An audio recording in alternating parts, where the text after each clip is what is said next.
kata baru kita ini, seperti misalnya mungkin dari pelayanan akademik mahasiswa atau mungkin dari sebagainya. Mungkin bisa juga dari Kak Noval gitu. Ya, terima kasih. Ya, ini sangat berkaitan mungkin dari teman-teman Kavling bisa membaca ringkasan kebijakan yang sudah kami kaji ya, dan kita sudah buat. Di situ juga mungkin terpublikasikan juga PDF, bentuk PDF itu di situ juga apa ya, ibarat kata kayak eksekutif summary gitu, ringkasan eksekutifnya, yang dimana di situ juga memuat 3 strategi objektif issues gitu ya. Yang pertama memang adanya fasilitas dan pelayanan akademik dan kemahasiswaan, dan yang kedua terkait masalah pelayanan akademik dan mahasiswa, dan yang ketiga adalah pelayanan finansial kemahasiswaan. Nah, di situ kan memang dibagi lagi, ada beberapa peta-peta yang kemudian ini menjadi fokusan utama kita dengan menggait seluruh BEM fakultas yang ada. Kita bersinergi di sana untuk menuntaskan sekiranya memang ada skala prioritas yang kemudian memang daripada rektor ini bisa menjadi fokus, terutama utamanya dulu gitu. Nah, semuanya dengan kita meng-hire atau mungkin kita mengumpulkan rumpun permasalahan di tiap fakultas maupun yang ada di Brawijaya bisa dituntaskan dalam satu periode gitu. Maksudnya memang harus ada dalam 1 tahun ini apa yang menjadi urgensi atau mungkin memang keresahan utama daripada mahasiswa ini menjadi fokus. Salah satunya utama memang terkait masalah PSDK Kiri. Makanya bahwasanya memang itu dari tahun ke tahun bisa dirasakan memang adanya anak tiri ya, bisa dikatakan seperti itu, bahwasanya tidak ada perhatian khusus terhadap teman-teman atau kawan-kawan yang ada di PSDK Kiri. Dan yang kedua terkait masalah saintek ya, mungkin dari teman-teman Kavling juga merasakan hal yang sama, bahwasanya memang ada di laboratorium maupun kelas prakteknya ya, itu dirasa memang alat-alat penunjang daripada praktikum itu sendiri dirasa harus diganti atau mungkin harus diperbaharui, mengingat bahwasanya memang usia yang sudah bisa dikatakan tidak relevan untuk digunakan. Dan yang kedua dan yang ketiga maksudnya di sini juga banyak sekali sih terkait masalah TKSP yang ada di tiap fakultas. Itu kan juga masih abu-abu bisa dikatakan yang terkait masalah eksistensi TKSP di tiap fakultas ini masih belum bisa dikatakan maksimal atau bisa dikatakan rancu. Dan yang keempat sendiri sebenarnya masih banyak sih, mungkin teman-teman bisa baca sendiri, dan mungkin dari saya pribadi mengfokuskan pada pelayanan disabilitas. Khususnya memang Brawijaya dibanggakan dengan identitas sebagai penyandang disabilitas ya, prioritas tanggung untuk menerima teman-teman disabilitas. Artinya harus ada upaya yang memang maksimal dalam pelayanan tersebut. Ketika kita melihat dalam sarana-prasarana yang ada di Brawijaya sendiri, kita masih belum melihat secara masif atau secara maksimal itu layanan, entah itu sarana-prasarana pelayanan disabilitas itu bisa maksimal. Seperti halnya memang kalau misalnya kita lihat di trotoar Brawijaya ini masih belum ada gua ini blok. Tahu kan teman-teman gua ini blok itu seperti apa? Dan mungkin untuk lift penunjang kawan-kawan penyandang disabilitas, begitu juga mengenai kondisi pandemi hari ini kita harus mewajibkan kita untuk daring ya. Di situ teman-teman mahasiswa yang penyandang disabilitas gimana untuk melakukan proses perkuliahannya gitu. Ketika memang kita sandingkan dengan apa yang sudah kita survei maupun kita cari melalui laporan kualitatif itu sendiri, memang terdapat banyaknya ketidakjelasan gitu dari pendamping daripada disabilitas itu sendiri. Katanya memang ada yang memang punya kelas tidak masuk beliaunya. Artinya memang di sini ada tata kelola maupun ketidakprofesionalitasnya daripada pendamping yang sudah ditunjuk oleh PLDUB atau PSLDUB itu sendiri. Dan yang terakhir mungkin untuk masalah finansial itu terkait masalah pengadaan layanan konseling fisik, itu seharusnya memang sudah diintegrasikan dengan PLT, layanan terpadu terkait masalah pengadaan layanan konseling berbentuk fisik. Entah itu apa, mungkin seperti itu yang bisa saya sampaikan. Kalau dari Kak Aiman sendiri, apakah ada hal-hal yang harus difokuskan? Mungkin tadi cukup detail ya. Saya mungkin secara umum melihat yang menjadi fokusan itu ada beberapa hal. Yang pertama itu terkait dengan menghadapi PTNBH, karena kita tahu dan saya sendiri percaya banyak sekali trade off yang dihasilkan PTNBH gitu. Tapi tentu kita nggak bisa nyalahkan Prof Widodo atau rektor gitu, karena itu sudah sistem pendidikan tinggi nasional gitu ya, dan di bawah UU gitu. Tetapi yang ingin saya katakan, jadi gini, tren di beberapa univ pendanaan univ-univ yang PTNBH itu masih sangat sulit untuk mendapatkan pendanaan alternatif gitu. Kita bisa lihat tren gitu ya, UI dan UGM di mana sekitar 37 sampai 40% itu dari total pendanaan masih didominasi dari pendanaan dari pendidikan atau dari mahasiswa gitu. Itu kita bisa asumsikan dari mahasiswa gitu. Di luar daripada itu ya belum kreatif gitu kan. Di luar daripada itu mungkin masih masih belum mampu untuk memaksimalkan potensi otonom mereka gitu. Karena tentu intervensi pemerintah semakin minim gitu. Problemnya adalah intervensi pemerintah yang semakin minim, keuangan atau subsidi yang semakin minim tidak boleh terlalu dibebankan terhadap mahasiswa gitu, karena itu mencederai tentu konstitusi kita di dalam soal pendidikan gitu. Nah itu pertama, jadi PR besar di situ gitu. Jangan sampai universitas kita maju tetapi yang lain ketinggalan gitu. Jadi universitas maju gitu ya, tapi pertama akses yang bisa masuk universitas itu hanya golongan tertentu. Yang kedua ya tidak semua orang bisa merasakan dampaknya gitu. Jadi itu penting. Kemudian nanti kalau kita lihat, jadi kami pernah di Departemen Kastrat ya, BEM FEBUB itu pernah mengkaji soal bagaimana tren UKT dari Universitas Brawijaya ditinjau dari laporan keuangannya gitu. Dari tahun ke tahun kita udah kurangin dengan variabel inflasi.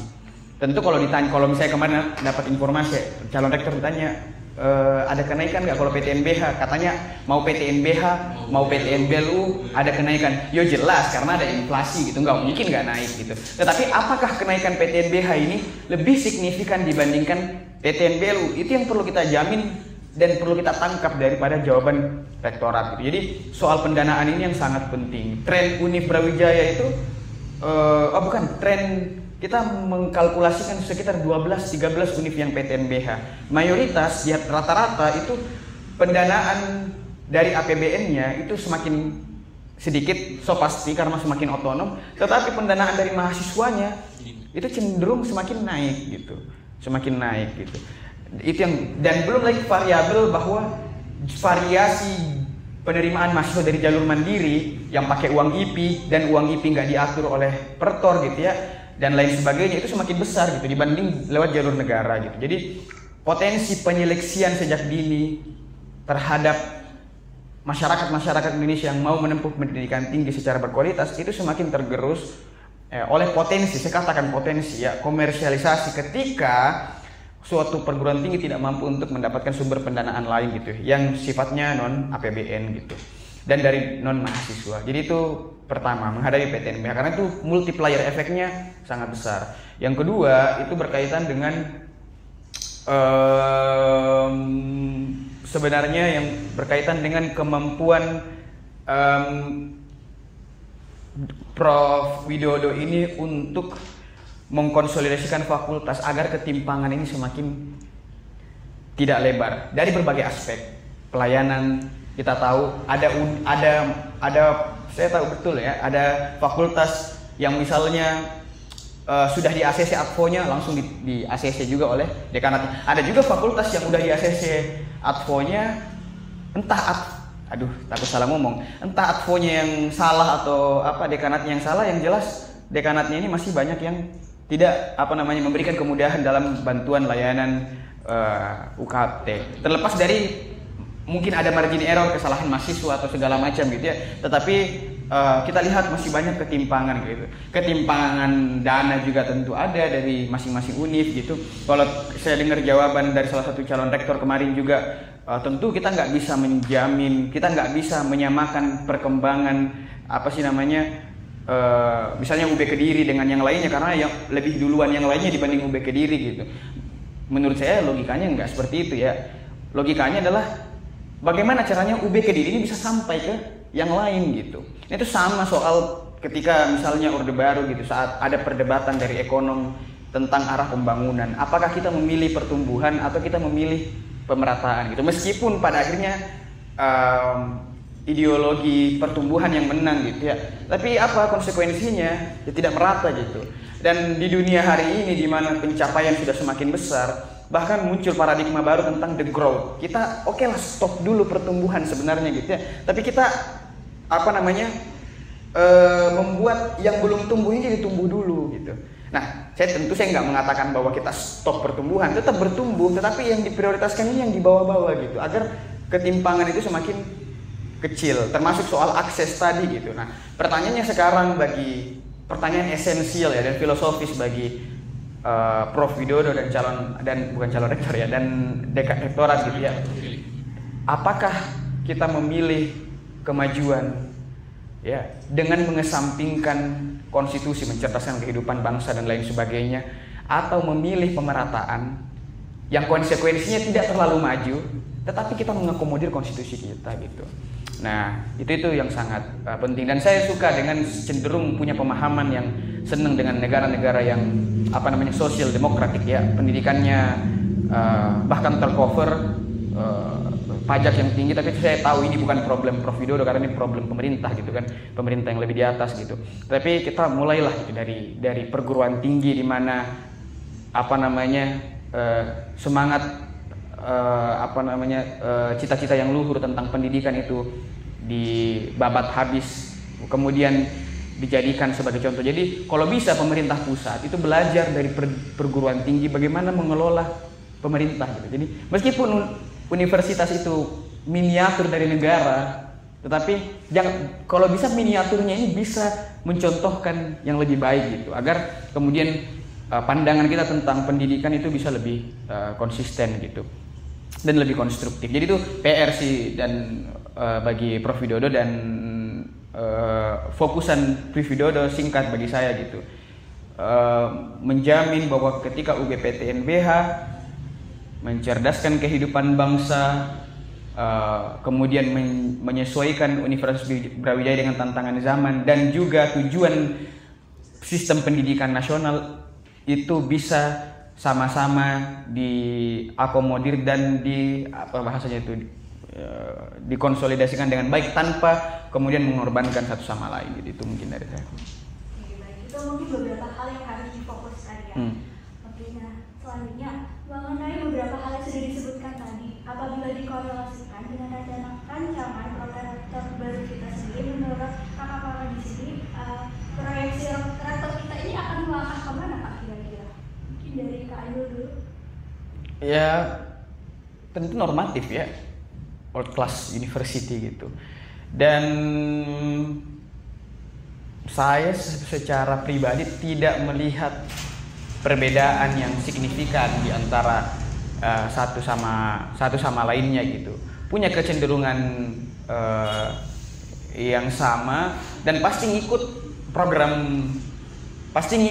ketercapaian dari apa yang sudah ditentukan lembaga-lembaga akreditasi internasional dan juga Kemendikbud ya dan lain sebagainya. Kemendikbud-Ristekdikti. Iya, sekarang ya. Gitu. Dan kalau Prof Widodo punya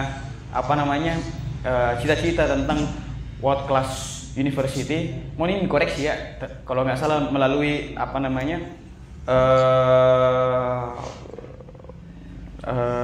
kolaborasi dan partisipasi yang triple helix lah ya, antara perguruan tinggi, swasta, dan juga saya lupa satunya gitu. Tetapi saya kira secara normatif idenya cukup baik gitu ya. Apalagi dia peduli soal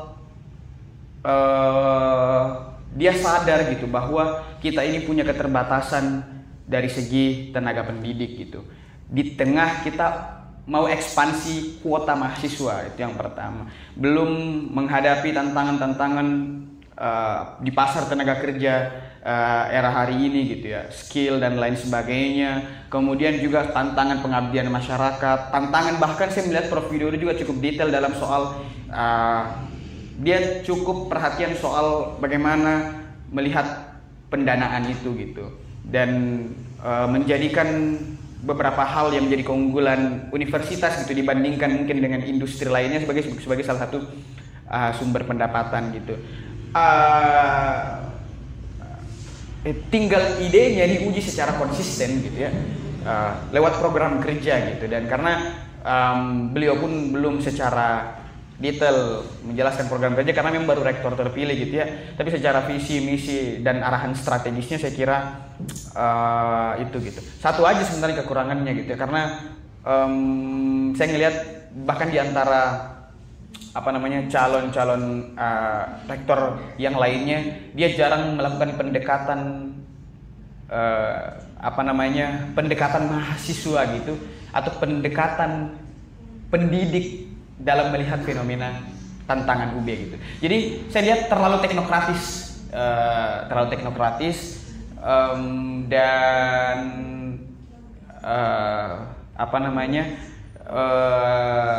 pandangan-pandangan filosofis, kritisisme gitu ya, yang kemudian diejawantahkan dalam program-program tertentu, terutama apa yang hilang dari kemajuan gitu ya, itu yang saya kira kurang gitu.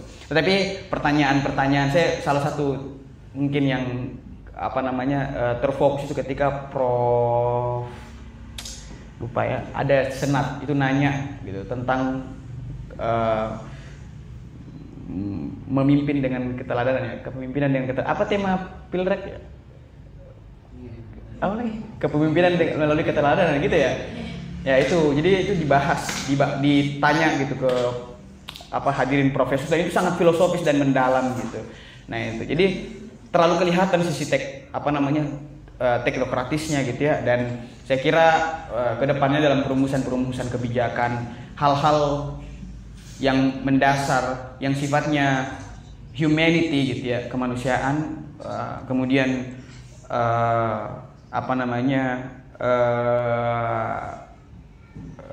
hal-hal yang bersifat fundamental itu bisa diselaraskan dengan kebijakan gitu. Mungkin karena keterbatasan waktu juga, jadi mungkin panjang kalau mau jelasin itu di depan.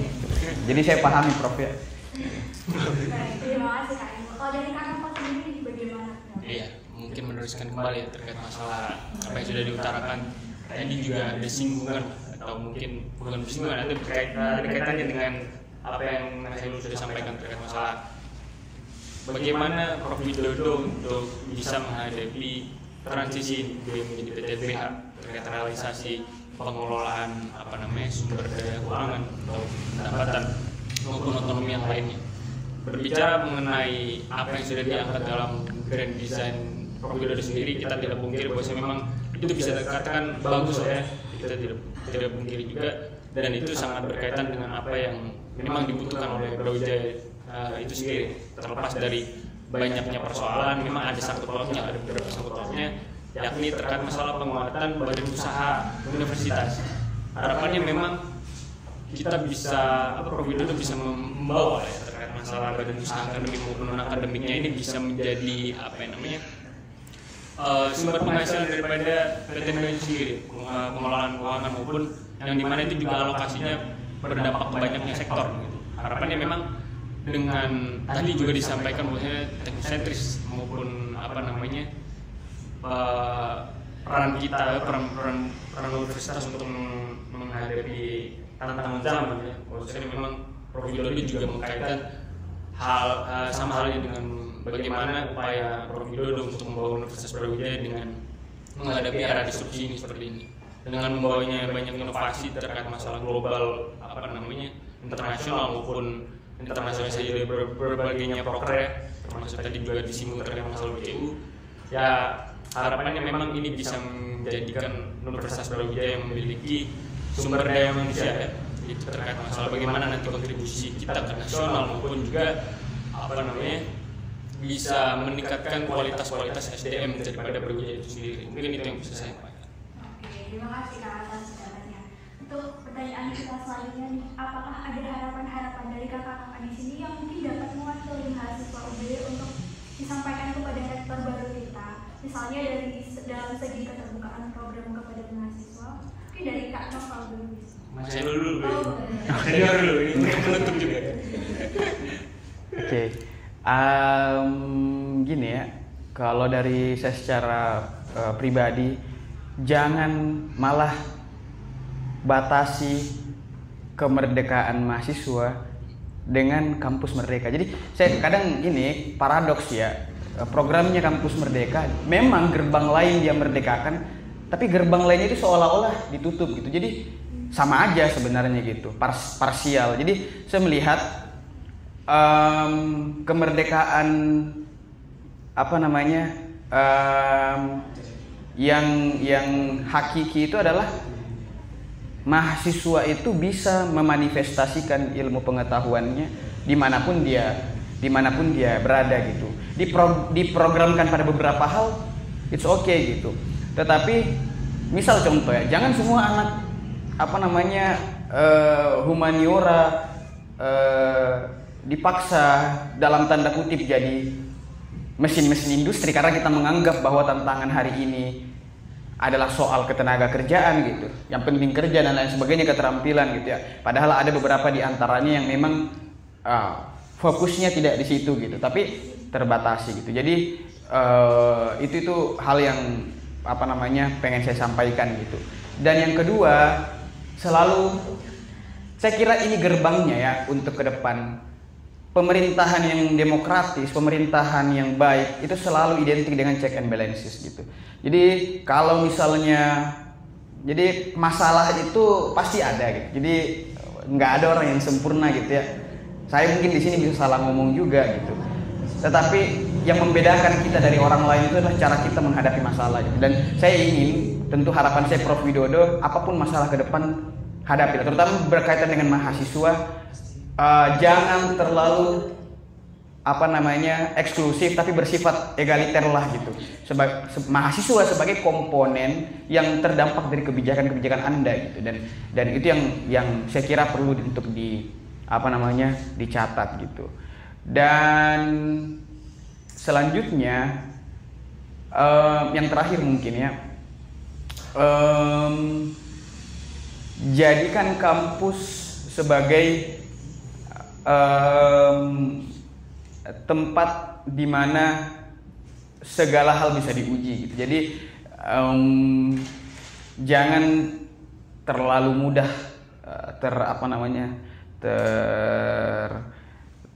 dimasuki sama kepentingan swasta, kepentingan partai politik tertentu gitu ya. Karena sejatinya kehidupan kampus itu kehidupan yang bebas untuk memperdebatkan segala sesuatu.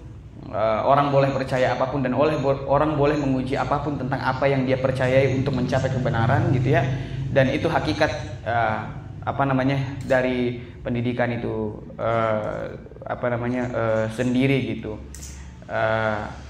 Dan buatlah mahasiswa UB itu di samping dia dapat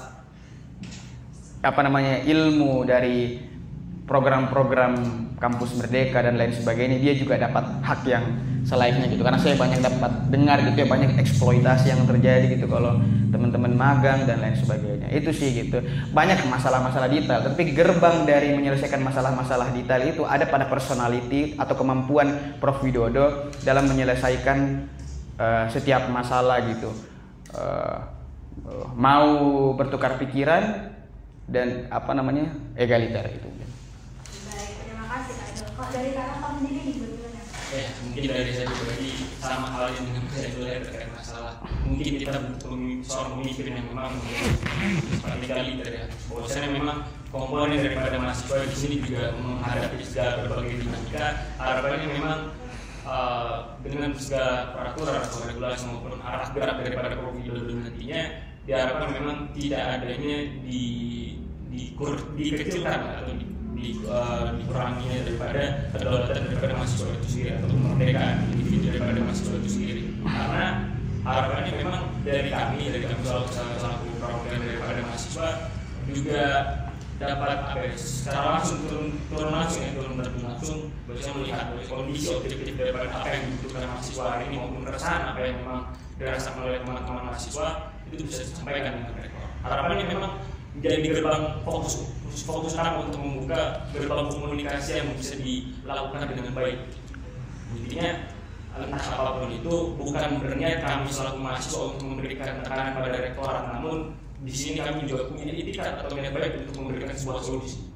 Kebetulan mungkin niat baiknya dalam bentuk tekanan. Itu mungkin caranya, itu mungkin ultimatumnya. Ketika memang sebuah cara-cara kita ini diabaikan atau mungkin tidak benar atau diabaikan, mungkin seperti itu. Tapi terlepas daripada segala kebijakan atau mungkin apapun yang sudah dibawa Prof. Widodo, saya pribadi sudah mengapresiasi besar. Di sini memang ada dampak peduli atau mungkin memang punya niat baik untuk membawa daripada Brawijaya ini karena prestasi yang lebih baik lagi. Namun tidak berkaca pada pihak rektorat, namun juga kita selain mahasiswa juga harus bisa berpikir. Kita juga harus bisa melakukan suatu tindakan yang memang di sini memiliki solusi konkret atau mungkin hasilnya konkret. Bahwasanya itu tadi jangan sampai kalau misalnya memang hanya sebuah sebagai muara yang dimana juga memberikan tekanan pada rektorat saja, itu juga memberikan sebuah solusi di sana. Dan yang mungkin terakhir intinya bukan berbicara mengenai kampus bisa memberikan apa ke kita atau mungkin ke mahasiswa, tapi kita juga selayaknya berpikir untuk bisa kita sebagai mahasiswa memiliki peran yang tak banyak luas juga bisa memberikan dampak pada universitas kita sendiri.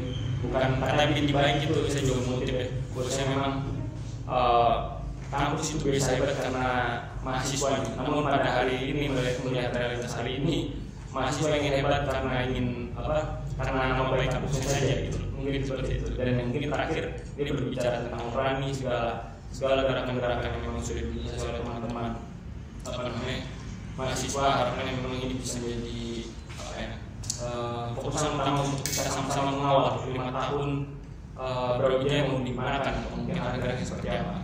Dan itu sih mungkin kita juga selaku daripada perwakilan mahasiswa juga tidak memaksakan untuk teman-teman mahasiswa untuk kritis, karena memaksakan orang kritis itu juga jatuhnya tidak kritis gitu ya. Mungkin seperti itu. Terima kasih. Mungkin itu yang bisa saya sampaikan. Baik, terima kasih Kak.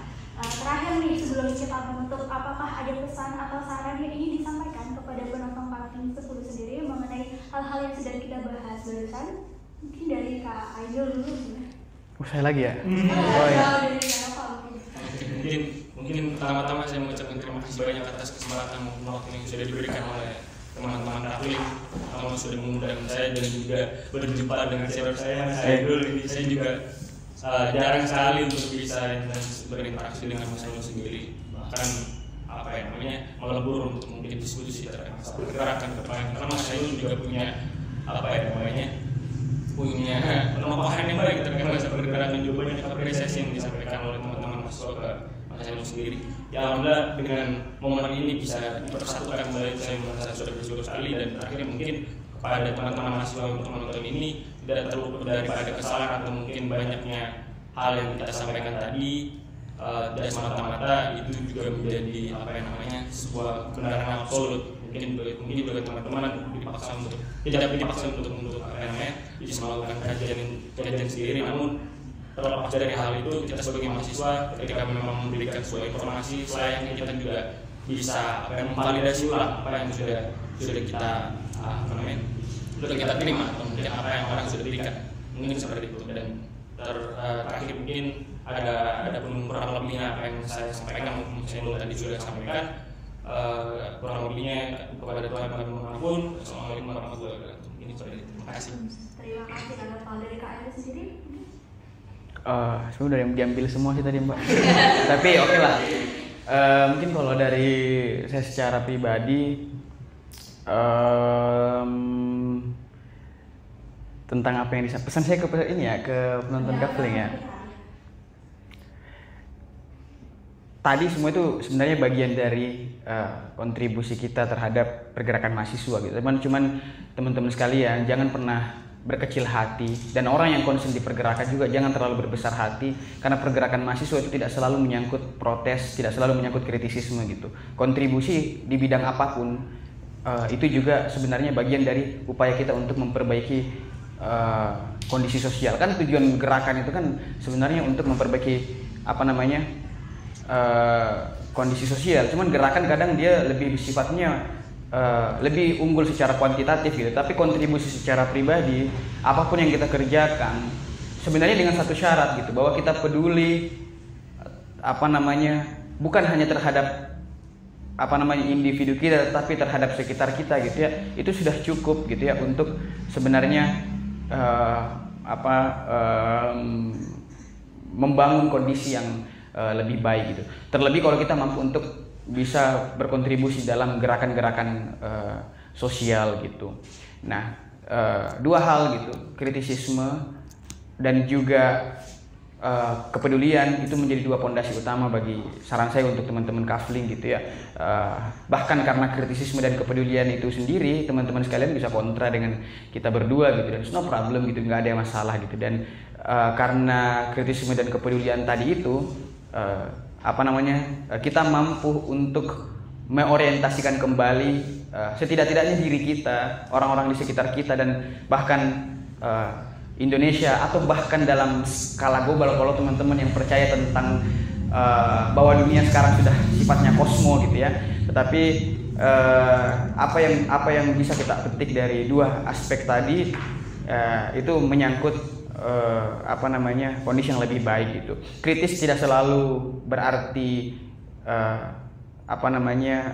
tidak berarti sempit satu dua kegiatan gitu, tapi bahkan dalam pikiran kita kritis gitu ya. Kalau misalnya kita sadari itu, kita akhirnya berupaya untuk mencapai kebenaran, insya Allah itu akan termanifestasikan dalam bentuk aktivitas gitu, kepedulian dan lain sebagainya gitu.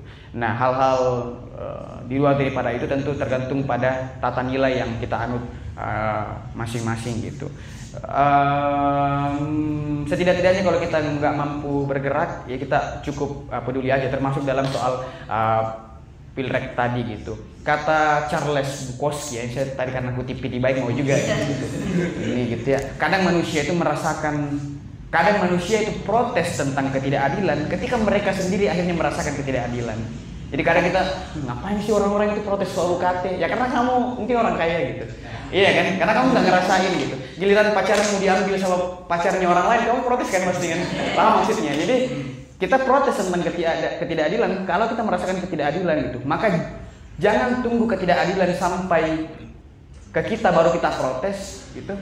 Jadi jangan tunggu itu terjadi. Ketika kita melihat ketidakadilan, proteslah. Protes itu tidak selalu di mulut, dalam bentuk tindakan, dan hal sekecil apapun itu selalu bisa dilakukan gitu. Itu buah dari kritisisme dan kepedulian, keadilan gitu. Itu mungkin dari saya. Cukup, Mbak. Baik, terima kasih untuk Kak Novel dan juga Kak Aino. Nah, oke teman-teman, tidak terasa nih kita sudah berada di penghujung acara. Nah, bagi teman-teman yang masih memiliki pertanyaan, nanti bisa menuliskan pertanyaan di kolom komentar ya. Gimana nih untuk diskusi kita kali ini? Pasti seru banget kan ya? Oke, sebelumnya aku juga mau mengucapkan sekali lagi terima kasih banyak kepada Kak Aino dan juga Kak Novel yang sudah menyempatkan waktunya untuk berdiskusi bersama kita dan membahas banyak hal mengenai PTNBH, pilrek, rektor, sampai juga dengan harapan-harapan mahasiswa. Terima kasih juga untuk siapa yang sudah setia untuk menonton video sampai selesai. Jangan lupa juga untuk follow semua sosial media kita dengan username @lpm10 dan selalu pantau website kita di kafling10.com. Aku Zahra, kami pamit undur diri. Mohon maaf apabila ada salah kata. Sampai jumpa di video selanjutnya.